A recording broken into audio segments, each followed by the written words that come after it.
Langcon. Langcon. Langacon, Yeah. Langcon, and Cecilia Fong. Fong, I know how to pronounce. Thank you for joining us and presenting um, on the Home Care Association. So we're going to start in, well, now.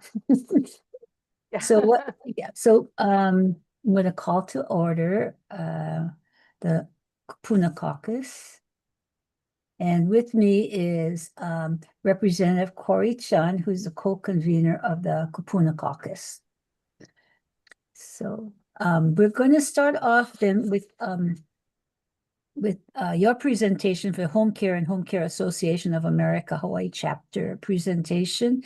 So chair is Duan Langokana. Kana. Langcon. Just like there's Langcon. Oh, there's a mistake. CON. Oh, Langcon. O-N. Okay, sorry, Yep. it's a Mm-hmm. mistake here. No Okay, problem. Langacon. Langcon. Langcon. Yeah. And Cecilia Fong. Sorry about that. Thank you so Okay, much for having us. We thank really you. appreciate it. Also joining us is Corey Kataoka and Jenny Camera from our group. Okay, thank And you. we'd like to thank you for including us on your agenda. We're a new trade organization in the state of Hawaii. So we wanted to take the time to introduce ourselves to the Kupuna Caucus, tell you a little bit about our industry and our national association, and take any questions you might have, and really find out how we can help continue to advance the status of Kupuna in this state. So Cecilia is going to take us through a PowerPoint presentation that will give you some background, and hopefully we'll have a lot of time for some questions and answers. That's okay? Thank you. Great. Thank you. Cecilia, I'm going to take it away. Cecilia is our chair of our legislative committee for the association.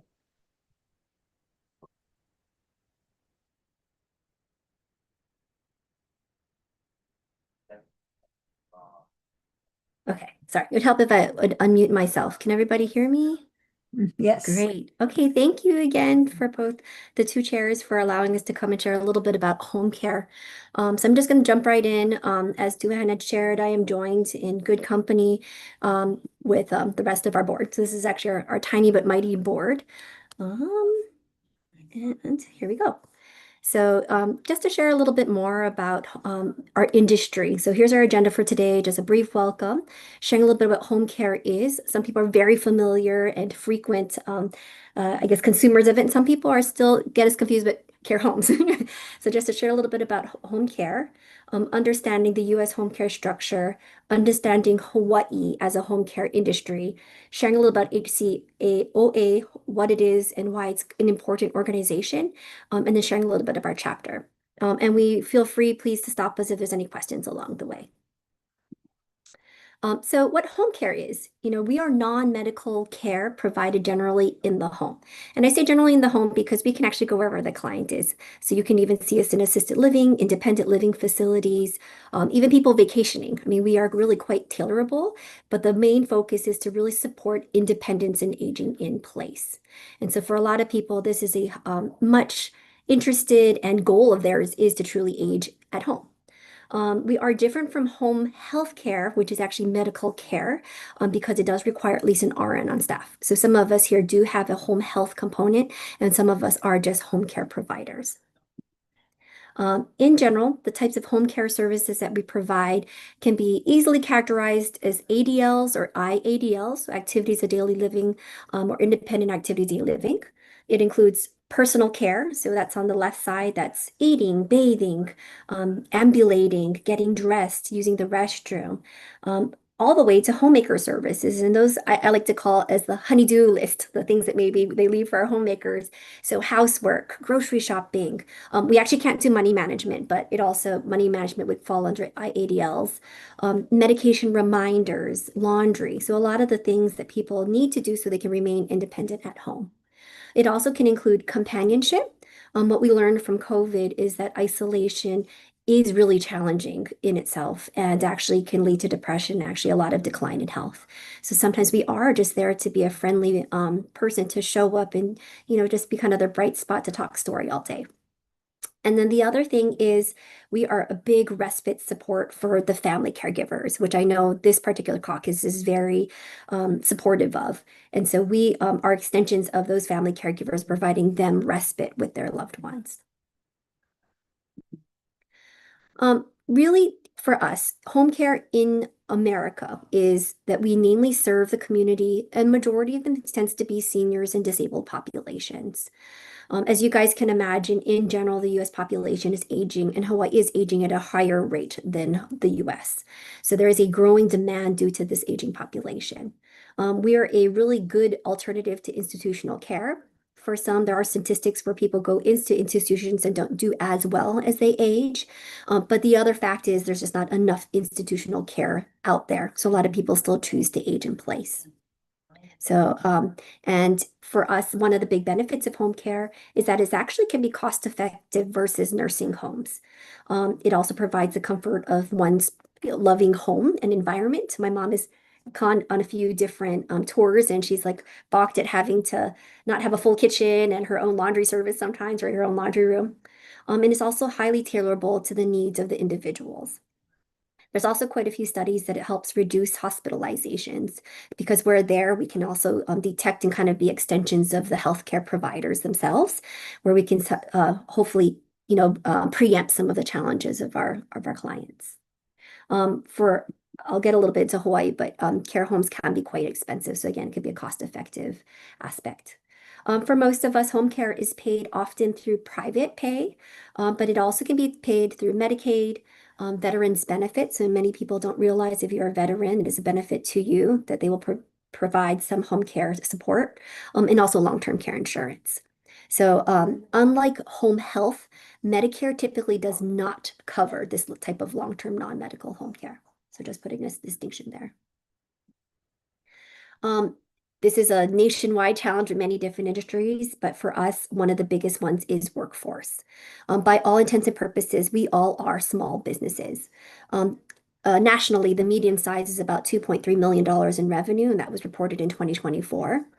Despite most of us providing very ample, robust benefits such as healthcare coverage, 401ks, travel mileage reimbursement, workforce still remains one of the biggest issues nationally to our industry. One of the other things, as you can imagine, is although it is good that there is a minimum wage, it does put pressure on our companies because oftentimes it's hard because the other companies industries were actually competing with. For example, I was just following an Amazon truck here, right? Amazon drivers, fast food restaurants, a lot of servers, a lot of service, hotels. These are the types of other people that we actually are challenged. They will leave our industry for other industries. Another challenge nationally is that the regulatory differences by state can be vast. To give you an example, and it's not even clearly documented, but there's anywhere from 26 to 35,000 agencies nationwide. Specifically, states like California, New York, Texas, New Jersey, Illinois, and Florida have tons of regulatory oversight. And then there are 22 states, such as Michigan, that have no regulation whatsoever. There's no background checks required. There's no as you can imagine, just there's much oversight in this particular industry, so it's quite vast depending which state to state you're in. However, as you saw, since we're in an aging community, there's a higher demand for home care. Just to point out a little bit about the impact of staffing shortages. I know this is very tiny, but one of them is overall the percentage of agencies that turned down cases in 2024 due to professional caregiver shortages. And more than half of the agencies that were polled actually said they had to turn down care. So these are individuals that are not receiving care because there's not enough caregivers to support them. And then again, then they pose the question, consistently turned down. And the percentage shortened a little bit, but you can still see how the caregiver shortage has really impacted not just business, but also providing care and getting care to the loved ones in our community.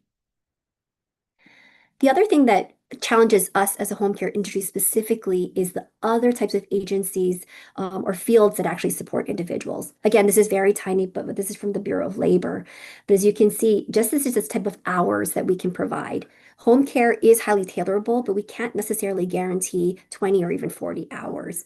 So if you're looking at the top, for example, you're going to see things like skilled nursing facilities, retirement communities, residential settings, and they're going to beat out because they can provide, full-time settings as also full-time benefits. And at the bottom, this is where a lot of the home health supports come in. Switching over and focusing specifically on Hawaii. So Hawaii's home care industry is a regulated industry. Some people don't know that.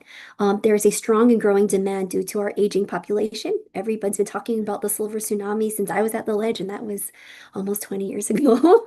And then challenges to Hawaii's home care industry, we're going to talk a little bit and dive deep. But one of the other things that plagues our state in general is that we are an island-based community, and that definitely kind of impacts just the care provision. So, quick question. Did you know about home care? So some people don't realize that home care agencies are actually defined by the Hawaii administrative rules. We are also licensed and regulated, and we also have to follow many of the policies and laws that apply to small businesses. In general, the Hawaii administrative rules do define home care services, specifically the agency and the scope of services that we provide. It also establishes a minimum standard and requirements of licensure of home care agencies to protect the health and safety and welfare of the clients receiving care from home care agencies. So again, it's really about making sure our clients are safe. Just a little bit about, again, the regulation. So again, it's HAR Chapter 11-700. So home care agencies, we aren't necessarily defined by itself, but really what we can provide. In this particular case, it's personal care services, as I shared, which is really around the activities of daily living. That could be bathing, grooming, toileting. Also home care services, which would be meal preparation, transportation, errands, medication reminders. And then the others I shared was the respite care. One of the big things we cannot do, however, is manage clients' money or finances. For us, there are license requirements. Everybody on our board is licensed. You ask us, we have a number. So we are licensed by the Department of Health, Office of Healthcare Assurance, excuse me. We are also subject to inspections. Everybody here knows who the inspectors are when they pop up, and have to look through our files again to make sure that we are following the policies and making sure that we are hiring correctly and making sure we're placing safe people to keep your loved ones safe. So again, increasing that quality of care. I know a very tiny one, but if you're ever interested, there are actually 138 agencies licensed by the Department of Health. They all have to be licensed to ensure safety and quality. As a note, if you ever hear anyone say that home care is a challenging business, this is an understatement because I wanted to show you by the numbers. There are actually currently 234 licenses that were established and created, but there's actually only 138 right now that are in operation. If you do the quick math, that is a 59% success rate since we started licensing. Yeah, Corey's laughing because I just did this math and I'm like, oh gosh. So it's hard. This is a hard business. It's a very rewarding business, but it's hard. A couple other things. We are regulated. We are highly regulated. So again, by the administrative rules, we do have background checks and health checks. It's required. So we have to do field prints. They have to do fingerprinting, FBI printing. They have to pass a two-step TB. Many of us also have a toxicology requirement. According to HAR, we also have to have service plans. These are plans that we agree upon with the client or their loved ones about the service that we provide. And that is what the Department of Health is making sure we are providing, and is being provided by the right type of care. We have to train our staff. And it's not just once, it's annually. And for the level of care, they have certain jobs have to be done by certain individuals with certain certifications. In our case, they're nurse aides. We also have to follow the non-discrimination policies. We also have to report any abuse against adults. So that's fraud, abuse, and neglect. So again, we have strict policies that, and we have to maintain client records as well. This is just a big thing about Hawaii's aging population, and this probably should be no surprise to anybody. Hawaii has about 300,000 residents that are aged 65 and older, which is roughly 20% of the state's population. This is higher than the U.S. average of 16%. And there's an alarming, which again, you guys probably know about, of the 65 plus population, it is projected to increase by more than 50% by 2035. So you can just see from 1980 to 2021, you can see this trajectory, right? Where we're starting, we had a nice, robust working workforce, and now everyone is retiring as they should, and we're just not having enough of this population supporting them, especially in this field. The other thing, how this impacts home care, AARP did a national study that said older adults overwhelmingly want to stay in their homes. That was 75%. And in their communities, that's 73%. So again, it's in our best interest to make sure that we can take care of our aged and loved ones, our elderly population, our Kupuna population, but we also have to make it kind of appetizing so that we can live here. And so we can, one of the big things in the next slide is their challenges is this high cost of living. So as I shared before, one of the big challenges is that we do have rural populations and we're an island state, right? So in and of itself, geography is hard. I just had somebody who, her mom was in Pupukea, and I asked this group, we don't have a lot of home care in Pupukea, but we have people living in Pupukea, right? It's very hard. You start to go to the neighbor islands, and this number is just even harder. Workforce shortages, as I shared, it's growing, and it's not just growing in this industry, but definitely at this level. And I shared that we lose people to other industries because they can pay better. Again, recruiting retention is really hard. We also have a very high turnover rate, and even though we do our best to offer really good benefits, training, and supervision to ensure quality care and that people are guided in their work. But one of the, this kind of depression is this high cost of living. And it's all the things I'm sure you guys talk about, just housing, gas has just gone up, all these other things that are really challenging our providers. The others that we also share are similar challenges that face small businesses. So as you can imagine, just in general, affordability, and you're seeing every day a lot of these small businesses closing. Really quickly about HCAOA. So HCAOA stands for Home Care Association of America. It is one of the leading voices for the home care providers in the US, and it spun off from another national organization to specifically focus on home care because they felt that home care agencies needed a voice. One of the things that we're also realizing in lots of the policy and legislation is home care is left out. So that is actually why we joined formed because last year we actually weren't privy to some of the Medicaid increases. And so this group banded together to make sure that we came before the state legislature to make sure that we were part of the increases. Again, it's a national trade association founded in 2002, and it represents thousands of agencies across the United States.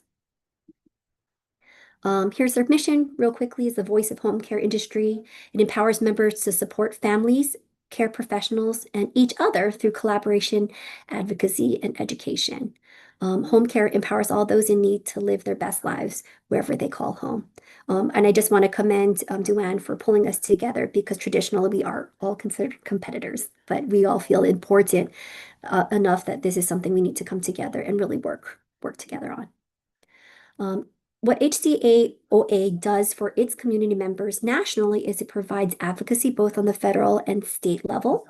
It provides education and training. And of course, it helps with some of the industry standards. As you can see, it's quite vast across the United States. The other good thing is it provides research and policy tracking. They are influenced to the legislation across the nation. And of course, their goal is to improve quality across the industry.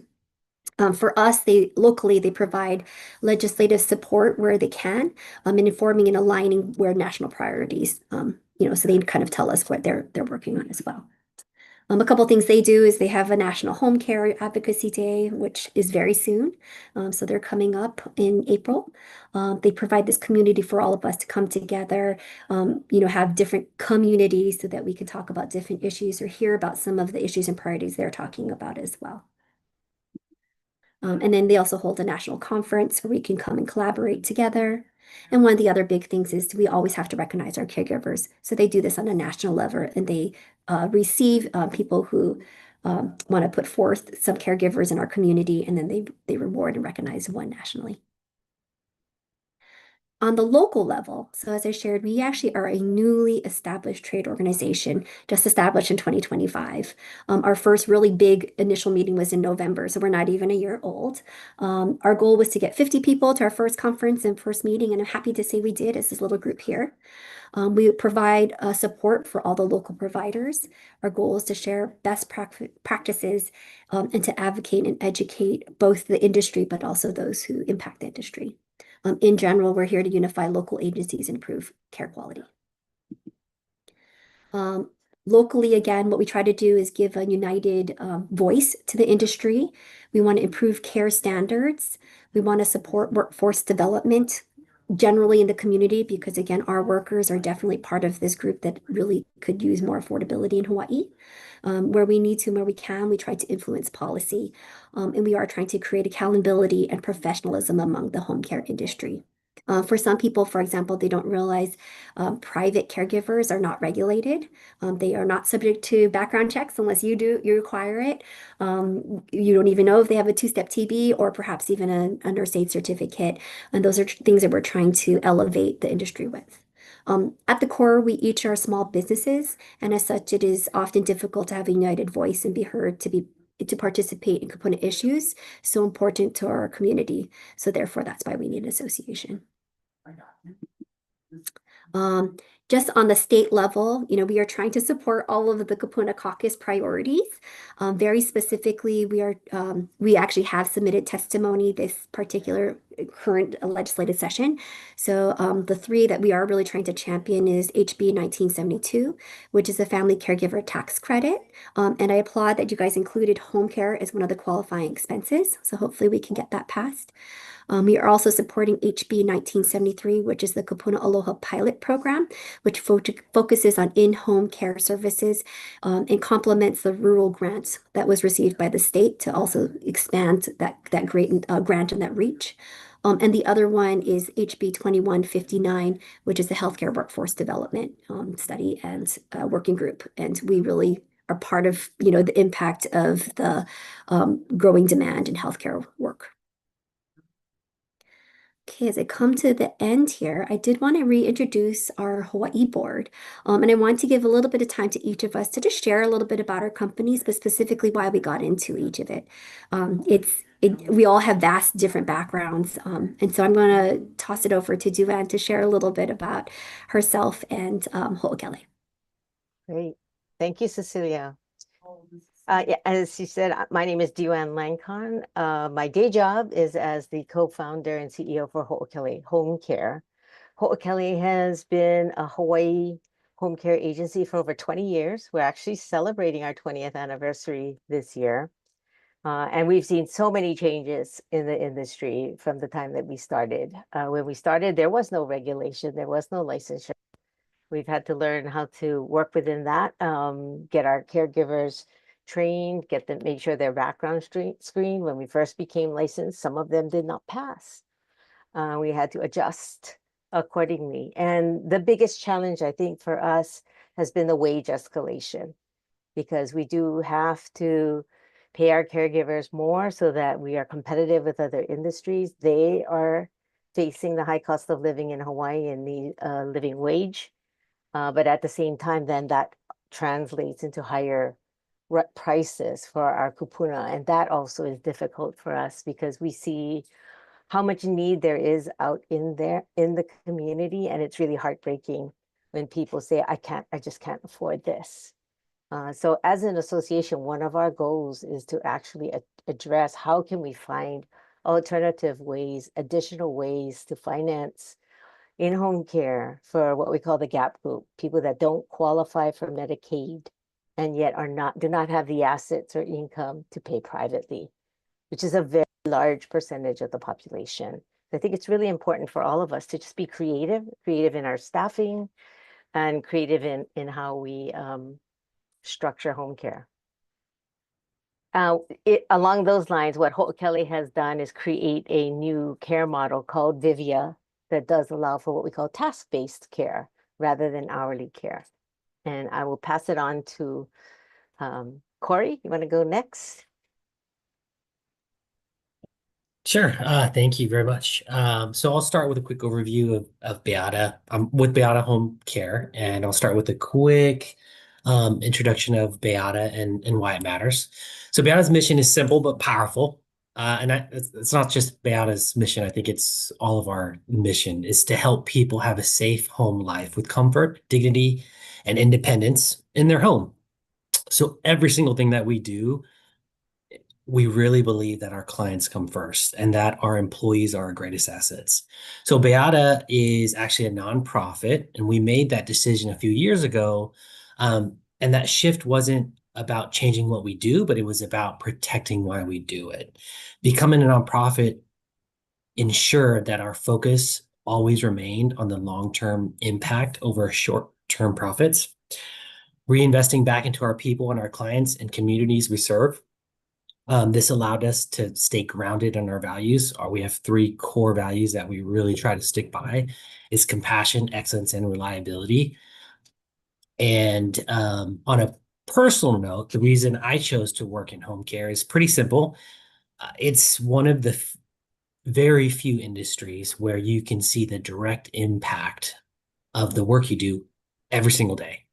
Um, we are providing a service.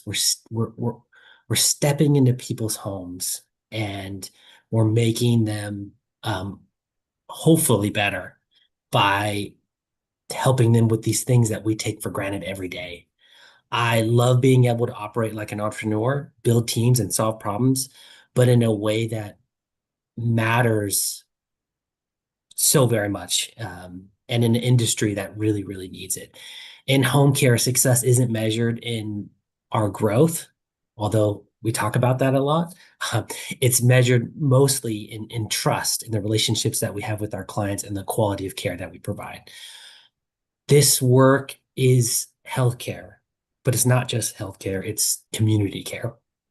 And so I want to continue to do that and help the community, and together all of us can, one step at a time, along with the help of all of you, hopefully continue to do that. Thank you. Oh, I'll pass it on to Jenny. Thank you, Corey. Thank you, Cecilia, for the presentation. My name is Jenny Canberra. I am the owner of Senior Helpers Honolulu.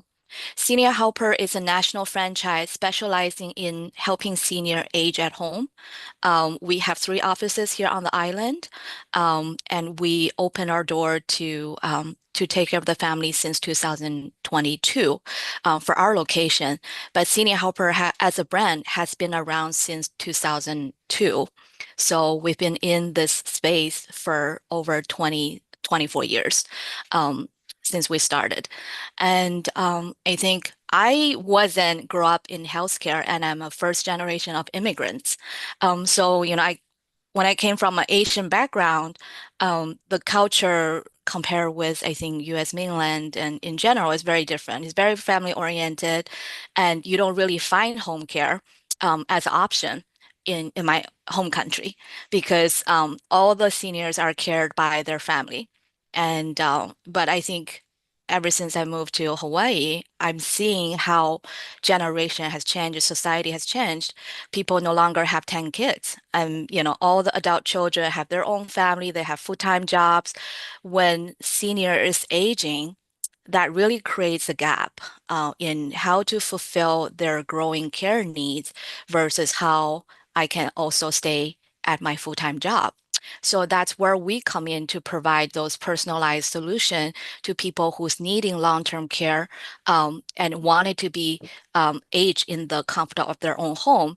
We're also providing respite care to those family caregivers, allowing them to have the peace of mind, knowing their loved ones are taken care of during the work time or during vacation time. And what I've learned over the past 4 years is statistically, people in Hawaii generally live over 3 years longer than the national average.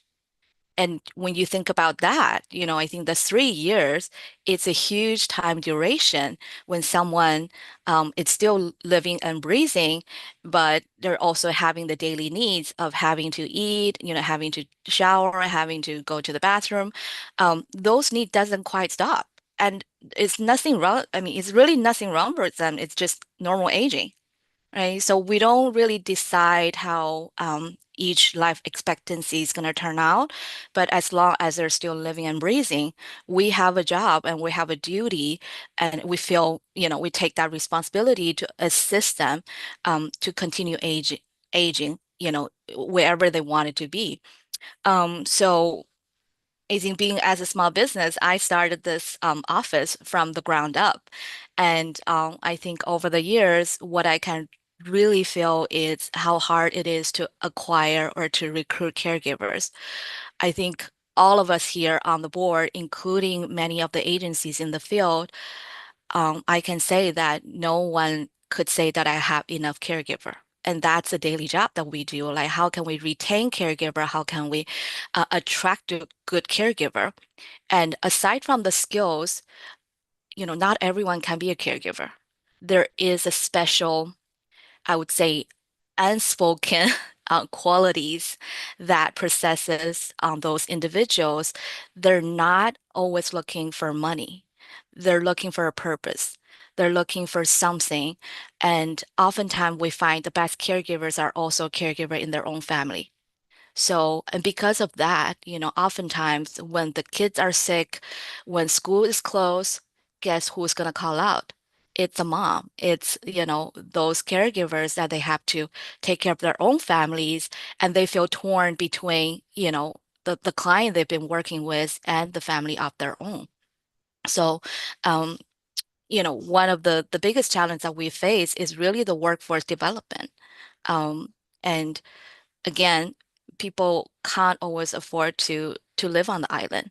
And I really see home care as an island on an island because there are just all this, challenges we navigate through on a daily basis. So I think one of the things that we as the brand Senior Helpers is trying to do is to prove how can we be more outcome driven in home care space, because 85% of the functional status actually happens on a home level. It is through what we do daily, day in and day out, those little things to prevent hospitalization, to prevent unnecessary ER visit, to help with improving the readmission rate, because we don't get a lot of time from the hospital when someone's ready to be discharged home. And those are the things that we help in the healthcare, you know, in the healthcare ecosystem to fill the gaps and to save the cost eventually that, that's gonna impact generations to come. So I appreciate you all listen to us and giving us this opportunity to be heard, to share our voices. And I'm so grateful for Duane as well as the whole board to create this community where we can, help each other out. We share resources, we share best practices, and really to elevate this home care in Hawaii, and to work with Kupunas who has, served us in decades. Thank you so much. Thanks, Jenny. I'll just share a little bit myself. As Duane said, we all have day jobs. So my day job is the administrator of Griswold Home Care for Oahu. We are locally owned and operated. It is a franchise that actually started in Pennsylvania by the late Dr. Gene Griswold in 1982. However, Royal State Corporation, which is a local corporation, actually decided to open up its doors and bring Griswold to Oahu. My own background is public policy. I used to be in the ledge about 1 billion years ago, and that's how I kind of defaulted to the advocacy chair. But as you can imagine, I mean, these challenges have plagued our system, our community for a long time. I got into it because we've all been there, right? We either know somebody who needs a caregiver, we know somebody who's an informal caregiver, we know someone's looking for a caregiver. I was just talking to somebody who they've had to piece together 5 different caregivers to cover mom and dad, right? Just sharing is similar with Jenny as well as my others is that, it breaks my heart when I have to sign SNAP paperwork for our workers, which I feel like we all have done. They all should be on SNAP. They all should be on WIC. If you need a face of affordable housing, they are caregivers. I was telling our own board that if you annualized somebody who actually made 40 hours or worked 40 hours, I mean, she probably makes around $40,000, and that's like a full-time caregiver. So if you ever need, again, like a face or a profile of what affordable housing supports, it would be people who are caring for your loved ones. And there's just not enough of them. Home care is just one industry that's being impacted by the shortage of NAs. But as you could see, it's SNFs, it's hospitals, it's hospices, home health companies, and care homes and assisted living facilities. I mean, all of us, it's not that there's not enough people who need care. There's not enough people to care for our loved ones. So we are trying really hard to do our best to provide, to find those, as Jenny said, those unspoken qualities, and then help them kind of survive in Hawaii, which is big and challenging. But we are here and we are really trying to work together. So we commend you all to bring this group together. Please let us know how we can continue to support the work that you do. I think our last slide is just a Q&A slide. Yes. So open to see if there's any questions. Yeah, thank you. Thank you all for your presentation and for caring and providing a really important service for our kupuna and our community. So you say you have, let me see if I have any questions. I don't see anyone with questions, but not even in chat. But you say you have 138 agencies, all of them in your HCOA? No, not yet. We wish. Uh, There's so- about a dozen, I would say, members in the organization, and we're actively trying to recruit more to join the organization so that we can have diversity of voices. Again, as we underscored, most of the agencies are small businesses. So you know what a small business is like. Owner is busy doing everything, and often feels that don't have the time to be connected with an association. But those of us on the board that have spent the time to connect, we've had tremendous value in comparing practices, helping each other solve problems, because someone may have encountered a problem that is new to another one and can just help. So anything we can do to help make the business and the operations of being an agency easier so that we can focus most of our time on our caregivers. But yeah, this was our first year being involved in the legislative session, and we're trying to get some enthusiasm with our members as well to participate further so that they're aware of the issues coming through the ledge. They can be supportive of the issues going through and hopefully bring up new ideas as well that we're seeing every day in the field.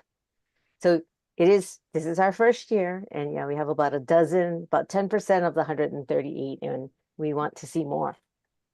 That's great. And I think, the support among all of you, because you're pretty diverse, right? Some of you have facilities and others can go in the home to provide services, or how is home?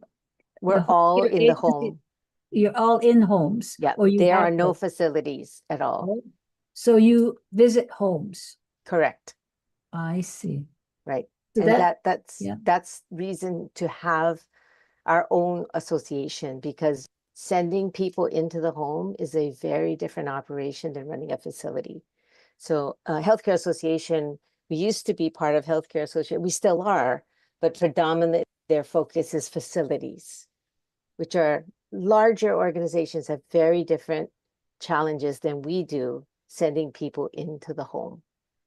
Well, I think there's a lot more kupuna who, age in place, but have no way of contacting people like you to help them. And how do you get that information out to kupuna who could probably stay at home longer if they had support, even a case manager, somebody to remind them to take pills or help them with some minor activities of daily living, deterioration. How do they find out? Because, you're dealing directly with the kupuna, yeah. I think our industry is predominantly a word of mouth industry. A lot of people hear about us because their friend or their auntie or their neighbor was familiar with somebody. I mean, we all do our bit of advertising and marketing, but I would say for me, the strongest is the word of mouth. And making sure physicians know who we are, hospital case managers who know who they are, but the strongest is word of mouth. Others, do you have feelings Um, where? I wanted to add on, I think a lot of time it's when they get to us, it's too late. It's not, I mean, to your point, yes, I think there is a huge gap when people are starting to realize they can't do everything all by themselves completely. Who do they reach out for help? That's the first step. I think typically they talk to their family. Hey, daughter, right, can you take me to doctor's appointment because I can't drive? And then the daughter-in-laws. And when the daughter and daughter-in-law is getting burned out, that's when we get the call saying, hey, I've been caring for my mom for the past 2 years. I can't do this anymore. Or, we often find people had a UTI or dehydration because they're not eating on time, drinking enough, and that's how they end up being in the ER. And then through this hospitalization system, then they got, the social workers or discharge planner reach out to agencies like us saying, hey, this guy or this, woman needs support at home because, she just had a fall or she just had a hospitalization, but there isn't, any kind of a diagnose. It's just normal aging, and they don't get enough support at home taking care of the little things.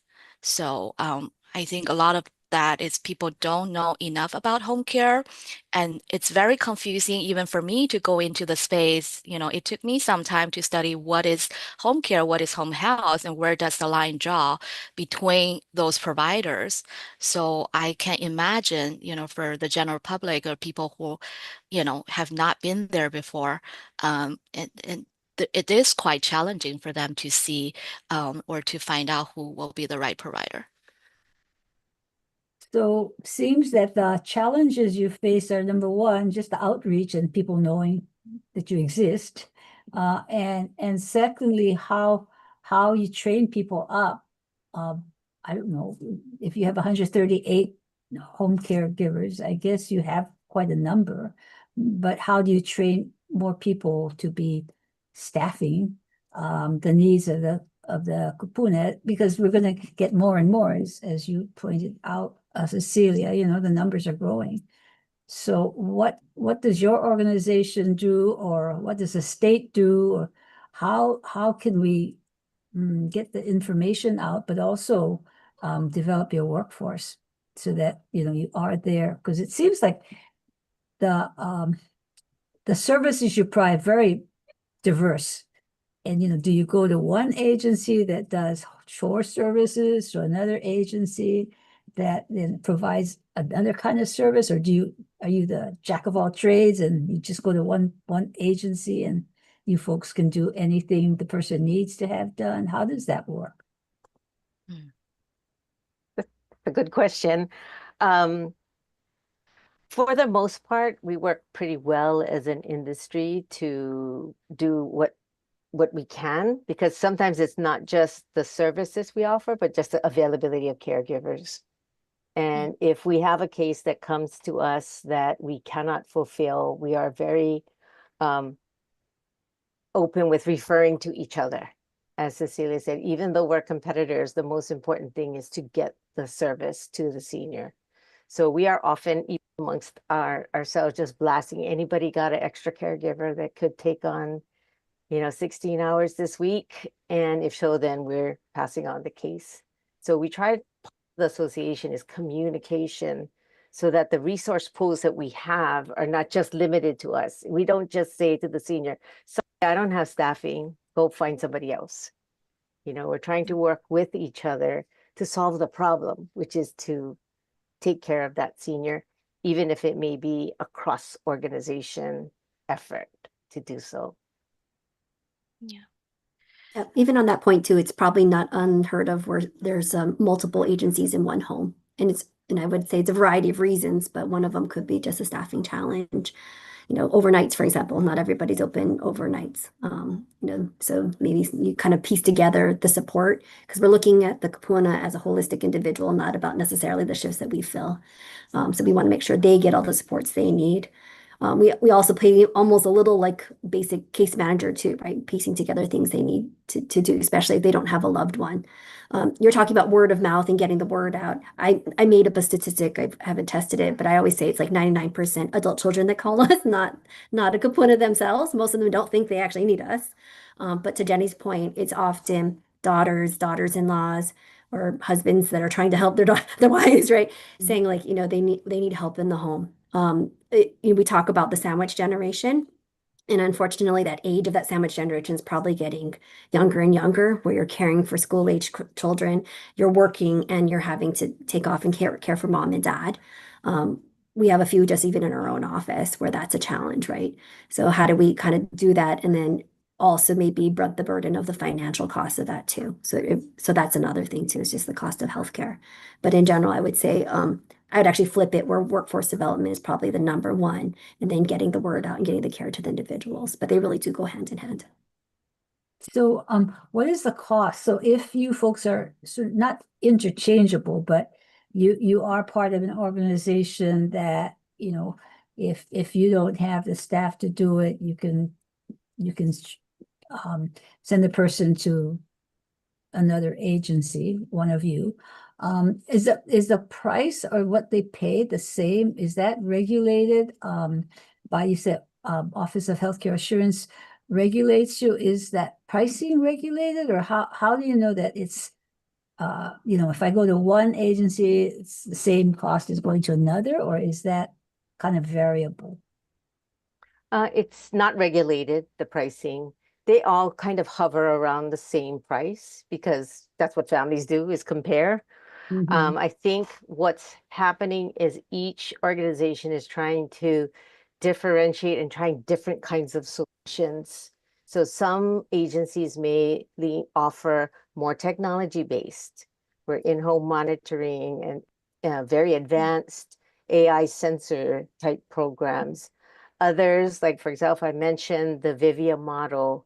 We've created a new model of care that allows families to purchase short visits from as little as 10 minutes. Because that makes it a little bit more affordable when you can buy shorter, smaller pieces as opposed to long hours. Others are trying all kinds of different creative ways to differentiate, but in some sense be more custom to what that particular family is looking for. Not every family wants the technology in their home. Some organizations focus in on a particular ethnic group, Japanese speaking, Japanese meals, or Hawaiian speaking, Filipino speaking. So each agency, I think, is trying to find creative ways to better meet the needs. So so the two challenges you already mentioned, the outreach, getting people to know who you are and what home care is, and the workforce shortages.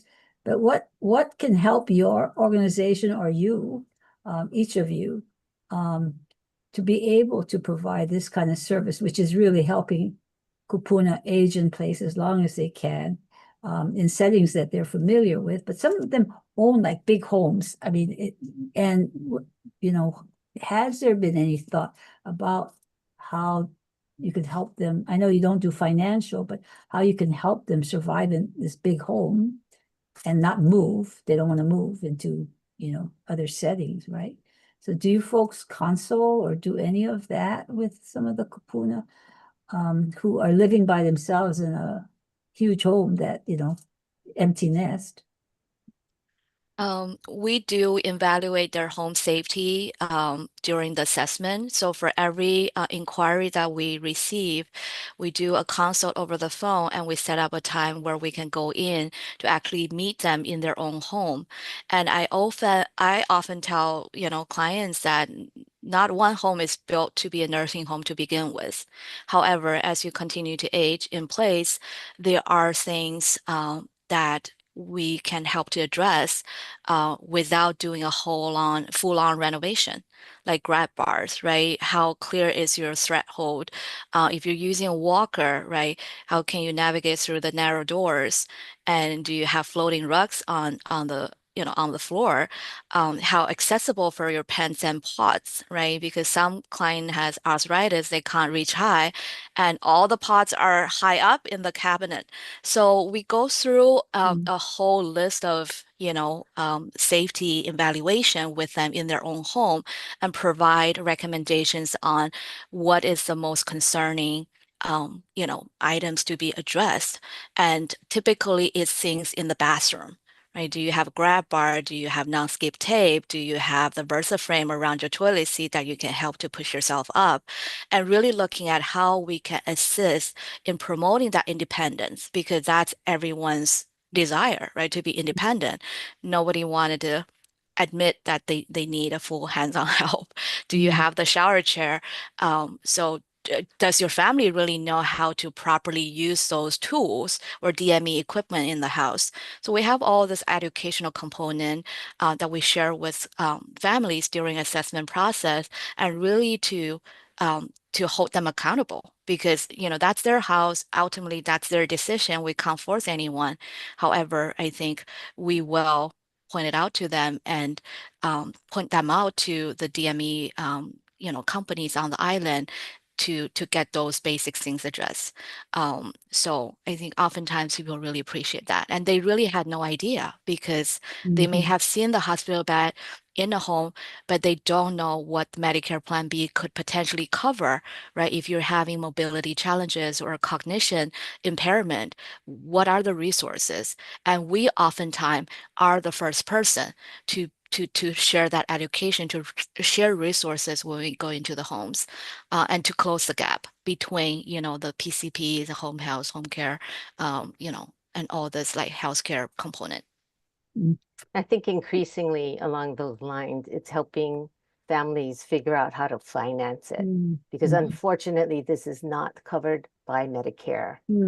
So unless you're Medicaid, which only covers about 5 to 8% of the population, or you're very wealthy and you can afford it, the top 5% of seniors.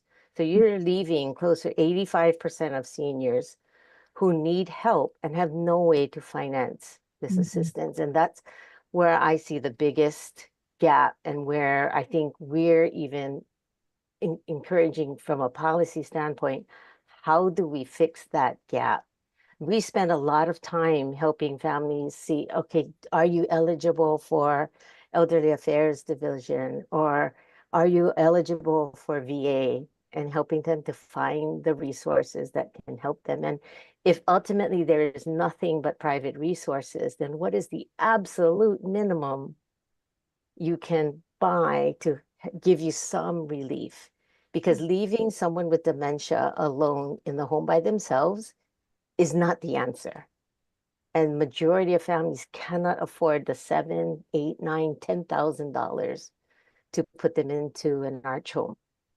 So we end up spending a lot of time just trying to, how do you piece together the finances so that they can afford something So to stay Joanne, safe? I think, and we're coming to a close, but I think if you have, because you folks are like first responders, so to Yeah, speak. kind of. You know all the problems, and we don't see all of them. So if you do have these nagging problems across all of your organizations, I think those kinds of things should be brought to the Kupuna Caucus, and then we can work on it in the interim.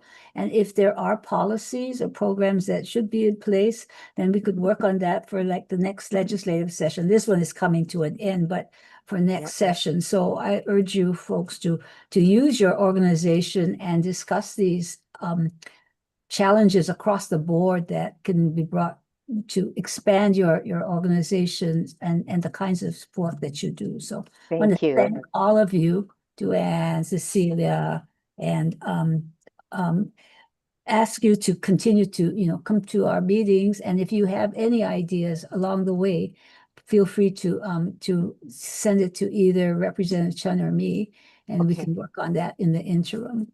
But Thank you so much. We for really that. appreciate the time and just so that you know who we are. Yes, And thank yes, you. we definitely want to be more involved. Thank you so much. Great, thank you. Thank you. And in that regard, talking about policies. I'm going to have Alex screen share the bills that we do have this session that are still alive, and quite a few of the Kupuna Caucus bills are still moving. So the Family Caregiver Tax Credit Bill is alive. Or you want to talk about any of these bills, your bills? I guess there's some Senate side, but we have all of these, all of the Kupuna Caucus bills are alive. I think that's the first time they're all going to conference. I know, I think it was because of the introducer. So this means that all of the bills cleared not only the subject matter committees, but also the money committees. So either Ways and Means or Finance, because all of them had some part of it having to do with financing. So the caregiver tax credit, the Kupuna Aloha, I think it's a pilot. Yeah. I don't know if Jack Lewin is on. The state plan for hearing loss, the rent supplement program, it currently exists, but it's a temporary program, and we're trying to make it a permanent program. So I know the Hawaii Public Housing Authority now administers it, and they are looking to get a permanent staff and get permanent funding so that we can keep Kupuna to help them with their rent. If the rent is raised, we can supplement it so that they don't fall out into the street and join the homeless population. And the dementia training for first responders. Corey, you want to say anything about that? That's moving, Oh yeah, that's still moving too. Yeah. The long-term financing bill, it is moving, but it has changed because it was a bit too extensive. And in order for it to pass, there needs to be some amendments to it so that it's more doable, I guess you can say, more doable. And some of the one of the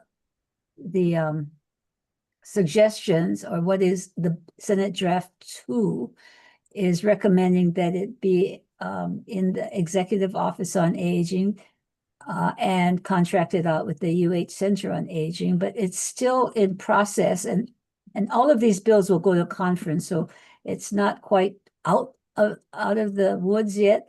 One of the other suggestions is that it be overseen by the Kupuna Caucus chairs and working with the Legislative Reference Bureau, but that is still in process.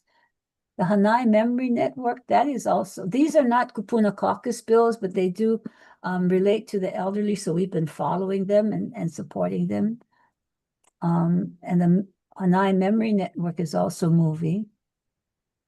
And the kiosk, the crypto kiosk bag, so that elderly don't get aren't Scammed. yes, Gad, right. Thank you, Corey. Yeah. They're bad. And then finally, the Medicaid fee increase. Several years ago, the Department of Human Services did a study because we were afraid we'd lose our providers because the Medicaid fee increases the fees for providers was not being increased, and the costs were increasing. So it increased it a couple years ago, but it was at the lowest level. This year, we're trying to increase it to the moderate level of the study. So that has been moving along as well. And we need it more than ever now with some of the cutbacks on the federal side. So we'll see where those go. Anybody has any questions on this or want to provide any comments? So that is where we are. We are going next week. All the bills that are live are going to go back to their originating chamber.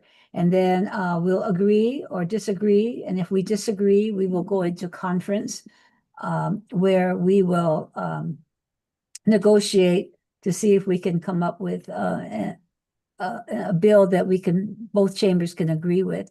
And then the next step would be all of you, if it passes, all of you going to the governor and making sure he signs the bill or doesn't veto the bill. So that's the process for the next 3 weeks. So we're nearing the end. The long road is ending.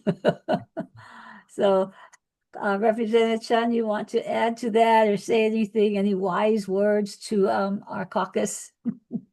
Oh, just thank you everybody for sticking with us and making sure that our bills continue moving and providing that support. Okay, any questions or comments, anybody? Okay, very good. Well, thank you all very much for being with us. Have a great weekend. Stay warm, stay safe, stay dry, and we will see you next month. Okay, aloha. Thank you, everyone. Thank you aloha. so much. Healthcare Thank you. Bye. Association. Thank you.